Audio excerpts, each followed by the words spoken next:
పాన్పు నిష్కల్మషమైనదని వాక్యంలో రాయబడింది. వివాహం అన్ని విషయాల్లో ఘనమైందంటే ఏమిటంటే వివాహం చేసుకోవటమే ఘనమైంది. వివాహానికి వెలపట కార్యాలన్నీ అవమానపరిచేయి, సమాజంలో అవి గౌరవాన్ని ఇయ్యు. ఎవరైతే వివాహం చేసుకుంటారో వాళ్ళకు మాత్రమే సమాజంలో గౌరవం.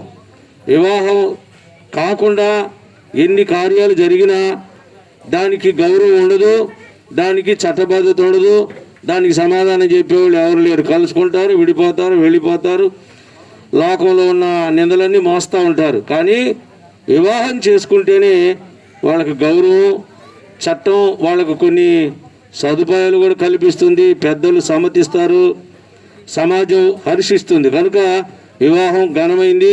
ఈ రోజున దేవుడు మౌనికాని శ్రీనివాసులు రెడ్డిని ప్రేమించి ఈ వివాహాన్ని ఏర్పాటు చేసినందుకు మనము దేవునికి కృతజ్ఞతాస్తుతులు చెల్లించాలి. దేవునికి స్తోత్రం, హల్లెలూయా.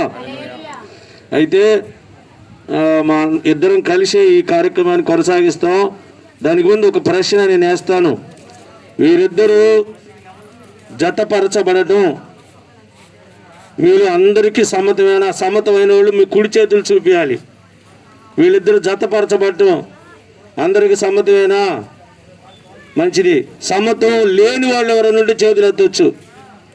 ఇప్పుడే అవకాశం ఉంది. ఎవరికైనా సమ్మతం లేదు, వీళ్ళిద్దరూ జతపరచబడకూడదు అని న్యాయమైన కారణం, న్యాయమైన హేతువు ఏదైనా ఉంటే, ఏది పడితే అది చెబితే మేము స్వీకరించమయ్యి, న్యాయమైన హేతువు ఏదైనా ఉంటే ఇప్పుడే చెబితే మేము దాని విషయం పరిగణలోకి తీసుకుంటాం. లేకపోతే జీవితకాలం అంతా వీళ్ళిద్దరి మధ్యలోకి ఎవరు రావటానికి కానీ లేక విడదీయటానికి కానీ వీలు లేదు. వాక్యంలో ఒక మాట ఉంది, దేవుడు జతపరిచిన వారిని మనుషుడు వేరు చేయకూడదు. కనుక మీ అందరి సమ్మతంతో మీరందరూ ఒప్పుకున్నారు కాబట్టి ఈ వివాహ కార్యక్రమాన్ని ముందు కొనసాగిస్తున్నాం. కొన్ని ప్రమాణాలు మన మధ్యలో ఉన్న పీటర్ పాల్ గారు చేయిస్తారు.